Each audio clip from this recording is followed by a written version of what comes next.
चला निघा चला चला चला चला भाऊ अच्छा भैया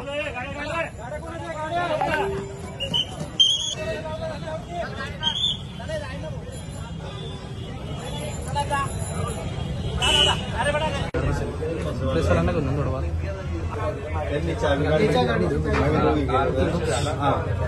चावी काढली ना मग शांभोच्या पंकजला बोलला खरं तुमचा चावी काढायचा बाहेर त्याने ती आता काढली हो नेमकी घटना काय घडली आपल्या परिसरात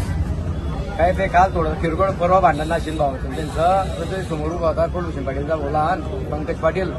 तर त्याला तो विचारत होता का रे हो त्या दिवशी तू काय असं काय करत होता काय करत होता मजाक मध्ये ते सिरियसली होऊन गेलं आता त्याला सिरियसली झाला तो डायरेक्ट शिबिरा वगैरे करता घरापर्यंत आला त्याच्यावर नाही थोडंसं वातावरण खराब झालं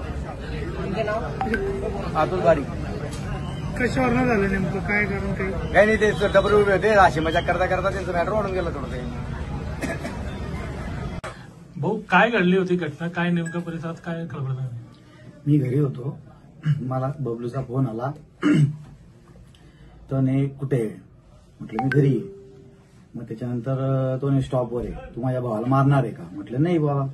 म्हणजे तू माझ्या भावाला मारणार आहे म्हटलं नाही म्हणे तू प्रचारात पण जास्त उडत होता तुला जास्त झालेली आहे तुला बघतो स्टॉपवर आहे तरी मी टाळलं तरीचा परत फोन आला की तू स्टॉपवरच आहे मग मी आलो त्यांनी 8-10 जण मिळून मला इथं घेरलं आणि शिवीगाळ केली मारहाण केली प्रचारादरम्यान पण त्यांनी मला 2-3 वेळेस पकडलं होतं की तू रिकामं काम करू नको तुझा काही संबंध नाही तुला बघून घेऊ तुला मारू म्हटलं का प्रचार करू नको मी माझा भाऊ उभा आहे प्रचार करायला काय हरकत आहे त्यांनी म्हणे नाही त्याचा प्रचार करायचा नाही आम्ही तुला बघून घेऊ असे सलग त्यांच्या 5-7 दिवसाहून मला धमक्या चालू होत्या बबलू बारी बंटी अतुल माझं नाव पंकज पाटील